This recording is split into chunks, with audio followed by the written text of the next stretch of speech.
Well, Nona, thank you so much for being willing to do this interview. And why don't we just start off with you just telling us a little bit about who you are and what you do? Man, so I am a wife, I'm a mom.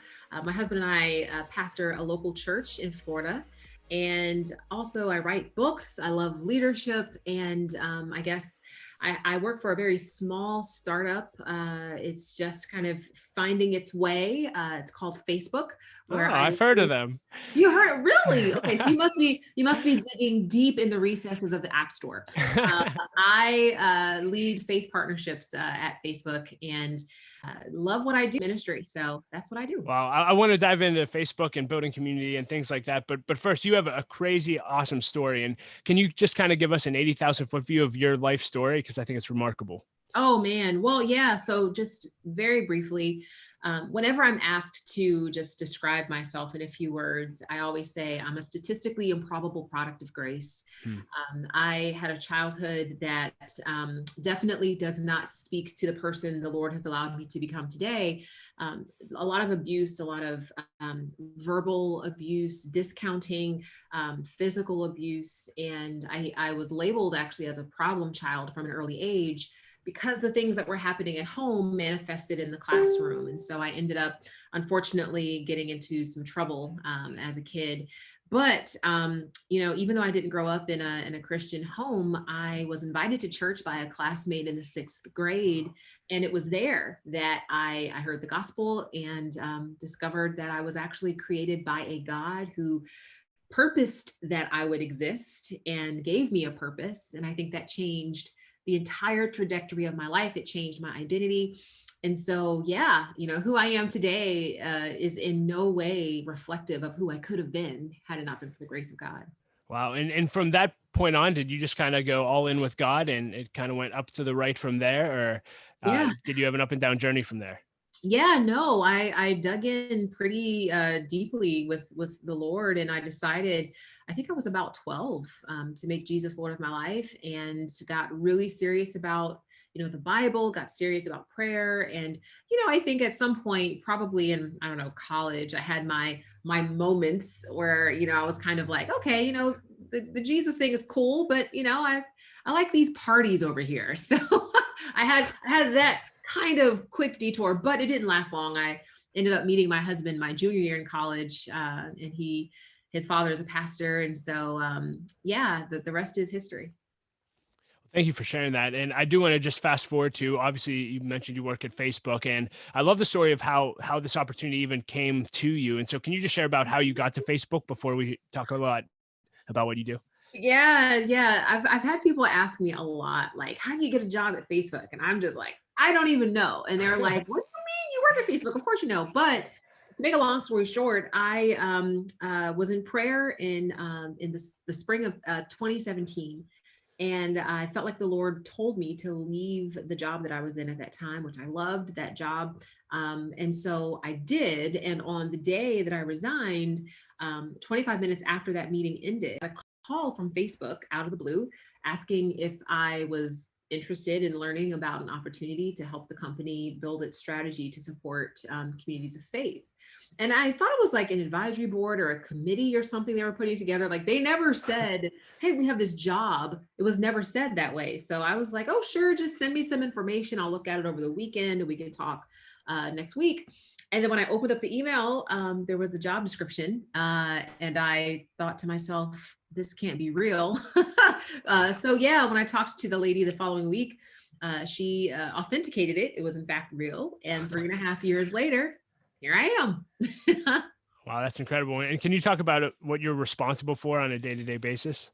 Yeah, so my role is both externally facing and internally facing. So externally, I really represent the company in spaces where, faith is a conversation. I work very closely with a lot of associations, denominations, very large influential churches. My team is multi-faith, so we support, churches, synagogues, mosques, temples, all of it. I really anchor, I think, more heavily on the Christian faith, partly because I am a Christian, but also because I believe that social technology is an incredible lever for discipleship.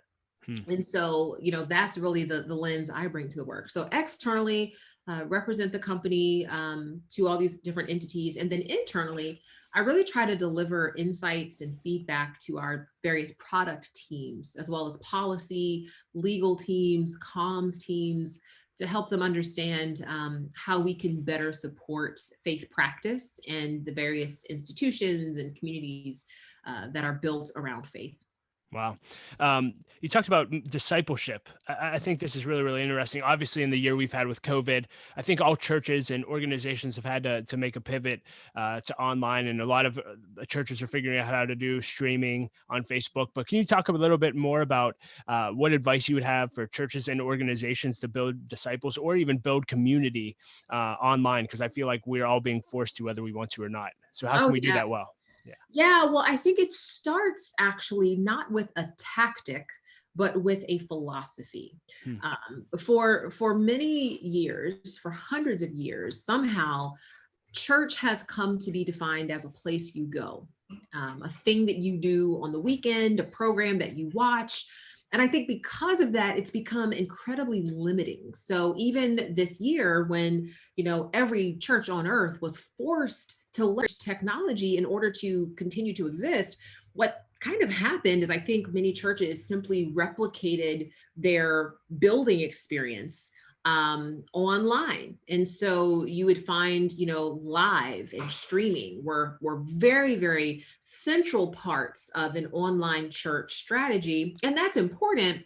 But what I've really encouraged leaders to think about is church is not a thing you do, it's who you are 168 hours per week. And therefore, while streaming is important, you also want to be very intentional about creating other ways for people to connect with each other, ways for people to explore the word of God together, to pray together, and to grow together, because that is discipleship. Discipleship is not what happens when, my husband stands on the platform and preaches on a Sunday, or I stand on a platform and preach on a Sunday. That's not discipleship. That's definitely, education. That could be inspiration. But discipleship is the relational maturation of your faith. It requires being in relationship with other people. And so I think it's shifting the mindset, shifting the philosophy from church as building to church as community. And by doing that, now we're thinking a bit differently about social technology, not as a lever for marketing and getting people to the building, but as a lever for ministry and getting people to the cross. That's a very different mindset. Yeah, and so talk to us about using Facebook. So there's Facebook pages, and then there's Facebook groups. What encouragement would you have for organizations, and what have you seen work really, really well when it comes to building disciples and building community, specifically through Facebook? Yeah, well, if you think of your Facebook presence like a house, your page is your front porch. So that's the public edifice. People can see it if they're driving down the street. They don't have to know you to see your front porch. It's publicly accessible. So your page is your front porch. Think of Facebook Live as your front door. So when you go live, you're opening your front door. The people who happen to be on your front porch can come see maybe the interior of your house. They can kind of, check it out.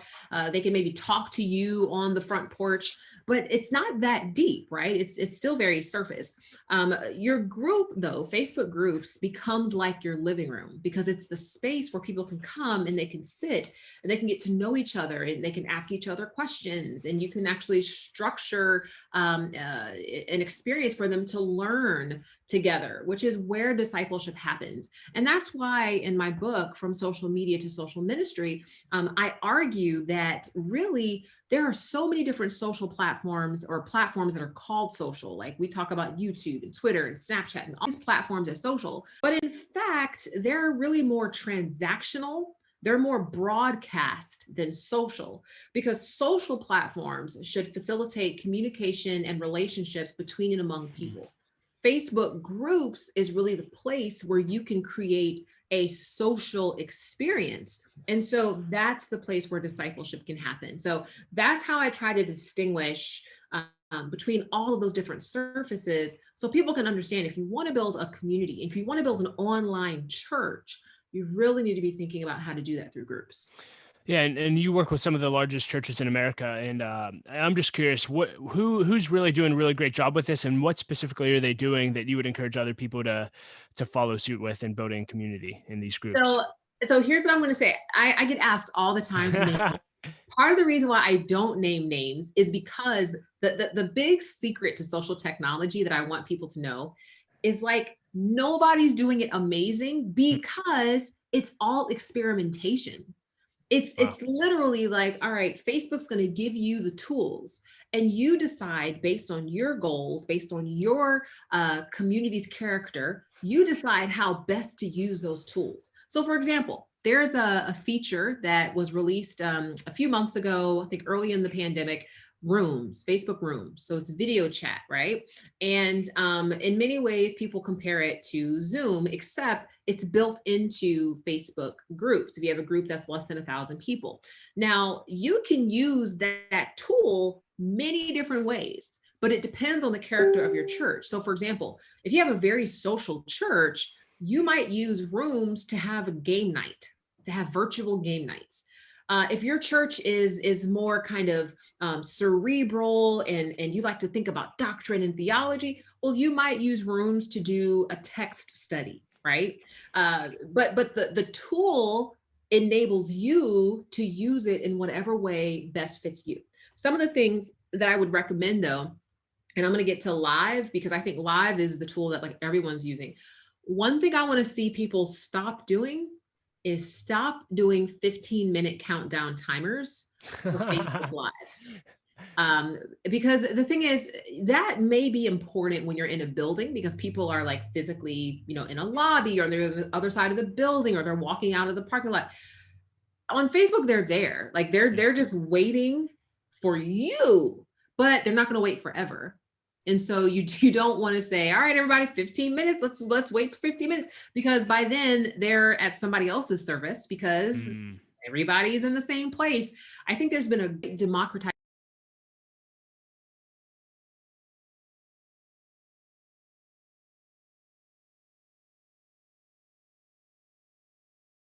to build and foster relationships between and among people. As an example, you may have a group of, I don't know, 200, 300 people. Well, in that space, you may have like one person knows 3 people, another person may know 10 people. Think about how can you create an environment where all 300 people can see each other and get to know each other. I just pose that as a question as opposed to giving you a tactic, because that's how you get good at digital discipleship. Is you start asking yourself questions like, okay, I want this community to feel small, even though it's pretty big. How do I do that? And it's the same way that we think about, real life church, right? We ask the question and then we start to experiment. So I don't want anybody to think that you're doing it bad, which is why I try to stay away from naming names, because you just have to decide what is your goal and then how can you use the tools to get you to your goal. So good. No, now I want to move into talking a little bit more about leadership, but I'm just curious, is there anything else you would encourage people with when it comes to building community and disciples through online platforms like Facebook? Yeah, I think the last thing I would say is, and this is just, again, philosophical, it's so important to me, especially in the work that I do, that we don't get hung up on building our following, because we get so hung up on that number. How many people are following our page, following our Instagram, following us? It doesn't matter how many people are following you if they're not following Jesus through you. So just remember that you're a conduit, and that you want lives to change because of your presence on social media. So I'll just stop there, because that's something that can take me on a million tangents. So good. And you've mentioned, you wrote a book on this subject. Can you just give everyone a plug for the book real quick? Yeah, so it's called From Social Media to Social Ministry. You can order it anywhere books are sold. You can go on my website, nonajones.com. I have a page dedicated to my books. I have 2 of them. So feel free to pick it up there too. And just out of curiosity, do you guys offer any consulting to churches, or is that a service that Facebook offers? Not really. I would say I would recommend, we do have a page. It's Facebook for Faith. Definitely like the page. There's a group linked to that page. as you would expect. It's called Facebook for Faith group, where you will get educational content and you'll get to connect with other communicators in the faith space. My team actually monitors and manages that community and that page. And so definitely join both of those. Yeah. For time's sake, when I look at your resume and your leadership journey, you got promoted to an executive leadership position at 23 years old, which is super impressive.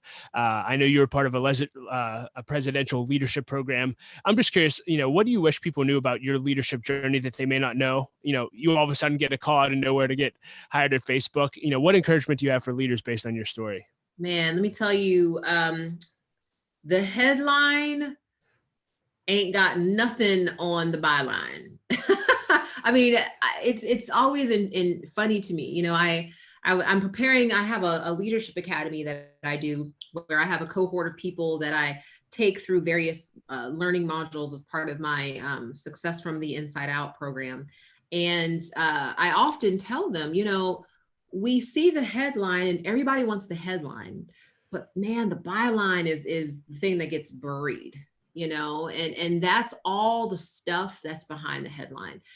What's most important to me, and this is what I think my calling is, I believe that the reason why I had the upbringing that I had, and the reason why I've been very blessed and fortunate in my career in business, is because there are a lot of people in leadership roles who are very successful, they're very accomplished, but they don't feel peace and they don't feel joy and they don't feel contentment and they don't know why. And so what I have been building over the last couple of years is an approach to leadership that I'm calling trauma-informed leadership, which is, trauma has a way of changing you, changing the way you see the world, changing the way you show up in the world. So much so that it can create a sense of longing that you try to fill with stuff and achievement and more. But on the other side of more, there's never a sense of, finally, I've arrived. I have all the stuff that I thought I wanted. That never happens. And so I learned, even from the early age when I got into that first executive role, that there's nothing you can accumulate around you that's going to fill the deficit within you. And so even more than trying to make more money and get the bigger position and scale the company and get on the board, we have to get whole as leaders. We have to do the work to figure out what is broken on the inside of us that's making us think we're not enough, that makes us think, if I just get that thing over there, if I get that shiny thing over there, then I'll finally matter. That's where I want to take leaders. I want to take them to that place, because what I've discovered myself, especially over the last few years, is once you get to the place where there's nothing else that you can add to yourself to feel peace, man, you can finally enjoy all the stuff you have and the stuff you don't. You no longer feel slighted by the invitations you didn't receive or the customer that didn't choose you. It's like, whatever, you have peace. So that's I think the most important lesson that I've learned, that I'm hoping to help other leaders learn too. That's amazing. And actually, I was telling you before we started the podcast, I just went through an incredibly tough season with panic, and went through therapy, anxiety, all kind of things. But it was really, really interesting, like how much trauma has informed that. And my core belief is I'm not enough. I mean, I feel like you just spoke to the entire season that I'm just working through. And, I wish I had someone help me work through that earlier. I'm just curious, what's your advice to leaders to start actually working on that, or even recognizing that it's an issue? Because far often, and even in my case, I realized that by the time I realized that I needed to work on that issue, thankfully it wasn't too late. I'm still here, but man, if I would have learned some of these lessons a little earlier, it would have been a lot helpful. So what advice do you have for leaders? Yeah, I think we have to build, and first of all, let me just say, I'm so grateful that you are honest and transparent about that, because I think that's part one. Part of the reason why I'm so transparent about my past and things that I've been through is because I've learned that there are so many leaders, very successful people, who similarly are dying privately and silently. And that's not God's best. That's not his way. And so I think there's a need to build space into your life where you can reflect. And the kind of path that I think about it on is, you can't change what you don't acknowledge, but you can't acknowledge what you don't observe, and you can't observe what you don't reflect on. Which means when you get in those moments, and I've had this happen. This is why I'm not speaking out of theory. This is my own lived experience. When you've had those moments where you got the cover of the magazine, you got the promotion, you got the new car, you got the thing, and then the fairy dust of it all fades and you're left feeling empty. At some point you have to stop and reflect and begin to ask yourself, why do I feel this way? And what happens is you begin to observe your thoughts, and you'll notice your thoughts kind of come in a pattern. And for me, some of the thoughts that would come to me were things like, I'm not good enough. Nobody, wants me or cares about me. There's nothing I could do that will make people think I matter. And as I started to observe those thoughts, then I began to realize and acknowledge that those thoughts came from the trauma that I experienced as a child. And the thing I didn't share in the story earlier is that when I told my mother about what her boyfriend was doing to me. She had him arrested, and I was about 7. He went away to jail, but then on the day of his release, she took me with her to the jail to pick him up and bring him back home, where he started to abuse me again. And I think that experience, layered with her physical and verbal abuse, it really gave me the sense that I didn't matter, that I didn't have value. And so whenever things would happen, let's say I got the award, that's great. But of course, somebody else is going to get an award at some point. And I would start to be like, well, but why didn't I get that award too? And then it's like, oh, because I don't matter. And it's just this spiral. And so I think leaders have to begin to unpack that. And that's hard and that's painful. But once you can do that, you get to a place where you realize, wait a minute, I'm not that thing. And because I'm not that thing, the thoughts of that thing really are not my reality. And I don't have to accept that. And so you can begin to start the process of healing. But I think what hinders that is, as leaders, we often feel like we have to be the best and we have to be the strongest. We have to be doing 3 million things in order to, get people to think that we matter. But it's not true. And so that's been my journey. And that's why I'm so passionate about this work, because here's the thing. I've read books. Like I'm an avid reader. I've read Side note, that you have like the coolest bookshelf I've ever seen. I'm just gonna throw it out there. Like, well, let me tell you, it's funny because I have all these books, but I have even more books on my iPad. Like my iPad library, like this thing doesn't hold a candle to that. But I thank you for that. I've read books by amazing people like, Brene Brown and Miguel Ruiz, and, talking about like healing and hope. And then I've also read books by people like, John Maxwell and Tony Robbins and all these incredible leadership writers. But what's been missing is at the nexus of the two. And that is the healing part, so that I can lead. Yes. Like you can give me the strategy all day long, and that's great. And I'll execute and it'll be awesome, but then I'll still be broken. And so I'm like kind of building this approach to leadership that's like, we need to heal what hurts so that we can actually build a type of success that fulfills and doesn't leave us feeling empty. Amen. Oh, as I've listened to your story, Nona, I'm thanking God for whoever your friend was in 6th grade that invited you to the service to hear the gospel. I actually had the same thing in 7th grade.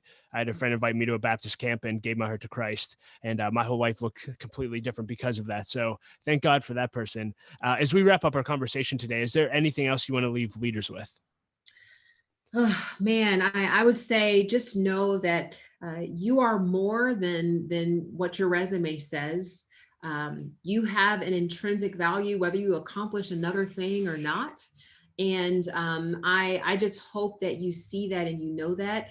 I talk a lot in my memoir. It's called Success from the Inside Out, which is really what my trauma-informed leadership approach is about. I talk a lot about the necessity of healing what hurts, because hurt people hurt people. Mhm. And so you end up in a situation where you get the privilege of leading other people, but you lead them from a place that's toxic and hurtful. And you show up in ways that you didn't intend to. And so I just encourage you to, before you get another degree, before you get another certification, before you read another book, pray and ask God for wisdom and clarity on where you need to heal so that you can do the work. This is so good. Well, thank you for the time today. Thank you for doing the deep work in yourself so you can bless all of us with what God's taught you through that. And thank you for everything you're doing for the faith community through your work at Facebook. And I'll look forward to continuing to watch your journey from afar and cheer you on. So this was Oh, great. thank you for having me. This has been a blessing. I appreciate you.